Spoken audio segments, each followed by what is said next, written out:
और अब बात करते हैं मौसम के मिजाज की। बड़ी खबर आपको बता दें, उत्तर भारत में शीत लहर का कहर जारी है। भीषण ठंड की चपेट में उत्तर भारत के कई शहर हैं। कई इलाकों में घने कोहरे की मार देखने को मिल रही है। घने कोहरे की वजह से विजिबिलिटी पर असर पड़ा है।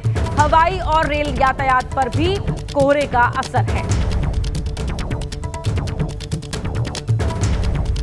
तो घने कोहरे की वजह से विजिबिलिटी पर असर है।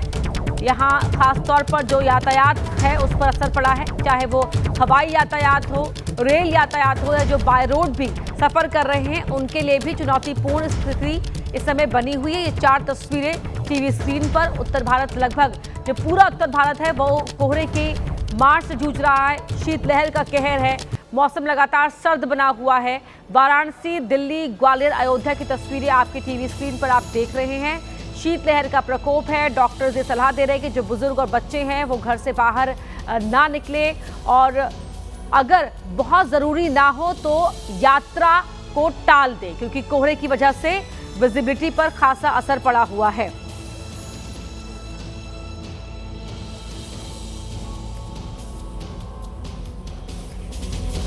और सुशील पांडे मेरे सहयोगी दिल्ली का हाल बताने के लिए मेरे साथ लाइव जुड़ रहे हैं। समय टीवी स्क्रीन पर आप उन्हें देख रहे हैं। सुशील, इस समय बाहर क्योंकि आप मौजूद हैं, क्या हालात है बाहर में शीतलहर और की वजह और तापमान का क्या हालात?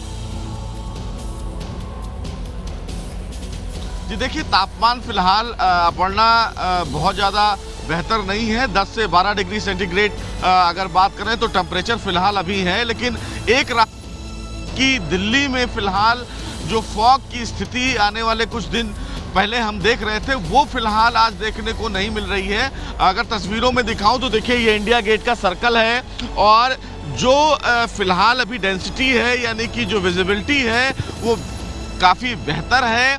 हालांकि सफ़ेद कोहरे की चादर जरूर देखने को मिल रही होगी, लेकिन सबसे बड़ी बात यह है अपर्णा कि आज बहुत ज़्यादा फॉग दिल्ली में नहीं है, लेकिन हाँ हवाएं जरूर चल रही हैं, जिसकी वजह से जो कड़ाके की ठंड है यानी कि जो फिलहाल मौसम का जो बदला हुआ मिजाज है वो महसूस ज़रूर किया जा सकता है। क्योंकि लगातार जो टेम्परेचर है वो बेहद लो है, जिसकी वजह से लोगों को ठंड जरूर लग रही है। हालांकि जो हवा चल रही है उसकी वजह से कहीं ना कहीं जो कड़ाके की ठंड जिसका जिक्र भी आप कर रही थी वो जरूर लोग महसूस कर रहे हैं। हालांकि पूरे उत्तर भारत की बात करें तो हरियाणा और जो यूपी के कुछ इलाके हैं वहाँ पर जरूर जो डेंसिटी है वो बेहद कम देखी गई है। लेकिन फिलहाल दिल्ली के लिए राहत वाली बात यही है कि जो हवा चल रही है उसकी वजह से कहीं ना कहीं जो फॉग है वो आज बेहद कम है। विजिबिलिटी बहुत अच्छी है।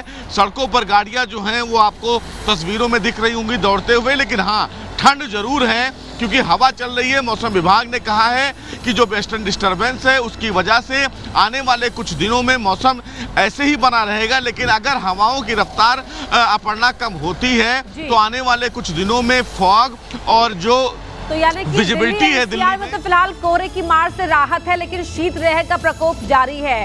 अगर हम बात करें रैन बसेरों की या सड़क किनारे, क्या कुछ इंतजाम किए गए हैं जो आपने देखे हो सुशील? क्योंकि शीतलहर तो यहाँ पर बहुत ज़्यादा महसूस की जा रही है और लोग उससे परेशान तो है ही। जी देखिए, दिल्ली सरकार की अगर बात करें तो तमाम रैन बसेरों में जो उचित व्यवस्था है गरीबों के लिए, जो तमाम जो लोग रैन बसेरों में रहते हैं उनके लिए पर्याप्त व्यवस्था की गई है। सड़कों के किनारों की अगर बात करें तो फिलहाल जो नई दिल्ली का इलाका है, कंटोनमेंट का इलाका है, या सराय काले खां की बात करें, अक्षरधाम की बात करें, इन तमाम इलाकों में रोड के किनारे ही रैन बसेरा बनाए गए हैं जहाँ पर पर्याप्त जो व्यवस्था है वो मुहैया कराई गई है। चूँकि ठंड बहुत ज़्यादा बढ़ गई है तो दिल्ली के जो जू वाले इलाके हैं वहां पर हीटर का प्रयोग किया जा रहा है ताकि जानवरों को बहुत ज्यादा नुकसान ना हो, उनमें गर्माहट हो। जो वहां पर पक्षियां हैं उनको ढक दिया गया है। तो इस प्रकार की व्यवस्था राहत पहुंचाई जा सके। बहुत धन्यवाद आपका इस पूरी जानकारी के लिए।